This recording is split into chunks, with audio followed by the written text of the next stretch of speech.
Welcome to Realeconomy. This week we're taking a look at Europe's Pandemic Recovery Fund. There's €672.5 billion to spend on getting the economy back on track. But member states have to show they're serious about going green before they get a share of the money. Later in the programme, Guillaume Desjardins reports on one such project to create a new green economy. Yes, Naomi, I'm in Provence, where two energy giants are hoping to build France's largest green hydrogen plant. But first, here's your crash course on the plan for Europe's recovery. At the heart of the EU's recovery plan to get Europe back on its feet after the coronavirus pandemic is the Recovery and Resilience Facility, comprising €312.5 billion in grants and €360 billion in loans. It will be spent on public investments and reforms to strengthen EU countries' economies.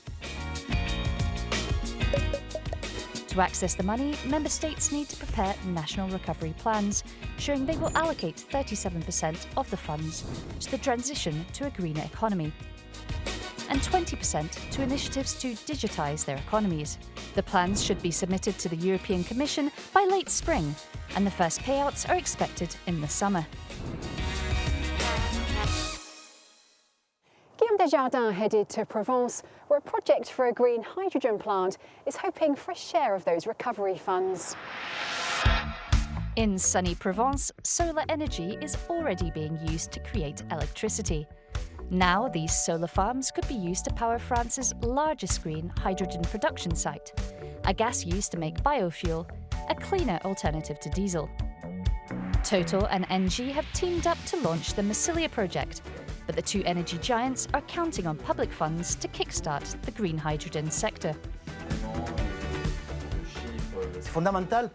It's essential because the cost to produce the first units are much higher than they would be if you used an existing industrial facility already running at full scale. So in order to get a final product available at an acceptable cost to consumers, you need help at the start, help from these funds. For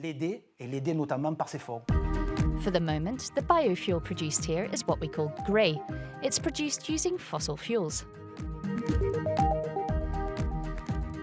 It is expected to be replaced by green hydrogen produced by solar panels, which will reduce the site's carbon footprint. ENGIE and Total's hopes of receiving public financing are not unfounded. France has a €100 billion recovery plan, 40 billion of which is expected to come from the EU's Recovery and Resilience Facility.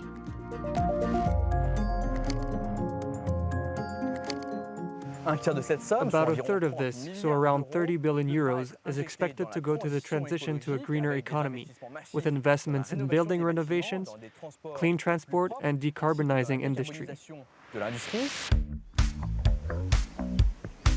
The green hydrogen sector will receive €7 billion, €2 billion from the recovery plan over the next 2 years, and then an additional €5 billion by 2030.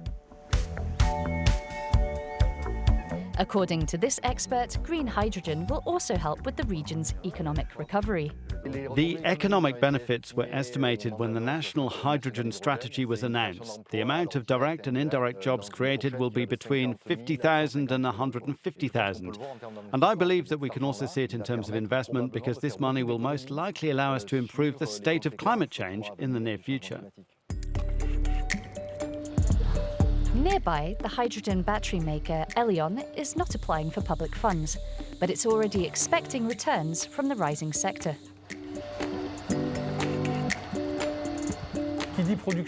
Industrial production goes hand in hand with investment in production tools, testing tools and infrastructure, so this site is expected to grow.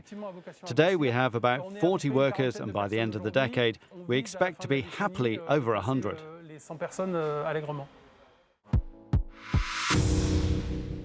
Here at the European Commission in Brussels is where the recovery plans sent by member states are being evaluated. I'm here to speak to Vice President Valdis Dombrovskis to find out more. Thank you very much for being with us on Realeconomy.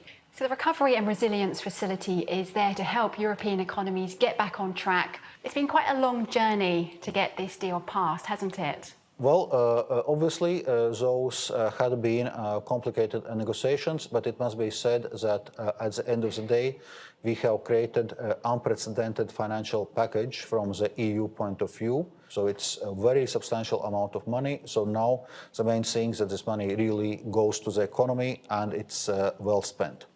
Now, we saw in Guillaume's report the project for a green hydrogen plant. Are these the kind of projects you want to see governments investing in? Indeed, a substantial part of Recovery and Resilience Facility is to be linked with our work towards climate neutrality, and clean hydrogen is clearly one of those work directions. But at the end of the day, it's for each member state to decide which projects they are exactly putting forward. So in this case, it's for France to decide whether to present this project in their recovery and resilience plans. But if we discuss this green transitions, there are also many other activities which can be financed in renewable energies, in what we are calling renovation wave, so improving energy efficiency of buildings and many other areas. Now, for our viewers, many of who've lost jobs or businesses, how are they going to see this money helping them? Well, that's actually the key right now, to ensure that this money starts flowing to the real economy and to the recipients of this money as soon as possible. And this is to be seen also in context of our immediate crisis measures. During the last year, we took many measures for immediate support of businesses which are affected by a crisis. The Commission's talked about the first payments from the summer. Can you guarantee that? Well, that's what we are aiming for. In any case, right now, it's important that member states are preparing their recovery and resilience plans so that the European Commission can approve them. And that would be then the basis for paying this money.